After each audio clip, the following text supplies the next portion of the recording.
There are a lot of different topics that we could be talking about today. Negative prices in the oil future market, for example, but I chose to talk about foreign workers and primary production today. Statistics Canada released a really neat, interesting infographic yesterday. Lots of different information here that discusses the importance of temporary foreign workers or TFWs in primary production. So you see between 2016 and 2018 an increase of 12.7% in the number of workers. You would think that in 2019 we had even more TFWs getting into Canada to help with primary production. 85% of these DFWs have been employed in greenhouses, field production or field vegetables, and field or fruit production. And so there's quite significant. And just to illustrate the importance from a production standpoint, what I did here is just some rough math here, some rough calculations in terms of how do you balance TFWs in production, right? So looking at 2018 vegetable production, we planted area was 97,000 hectares. Production was a little under 2.2 million metric tons.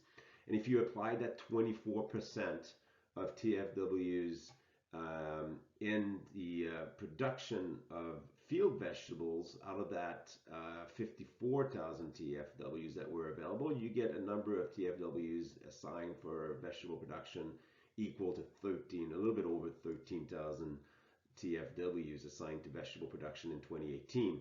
That's an average of 7.4 hectares per TFW. Now you have to be careful here because a lot of crops don't have the same labor intensity. For example, carrots or sweet corn will be a lot more mechanized and will require less labor than, for example, production of cauliflower or broccoli and some other crops as well.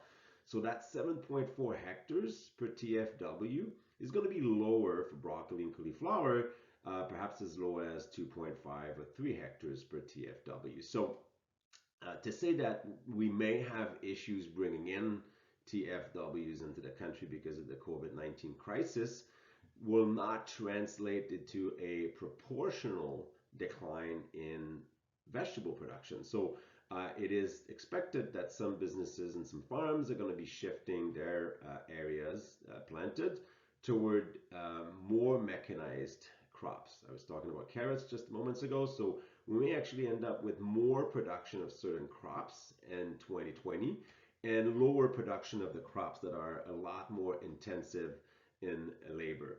So this is just something to think about as we're, getting into towards the end of April actually, and having, one of the periods in which we see a lot of the TFWs getting into the country. For more information, you can go to fcc.ca/knowledge. Thank you.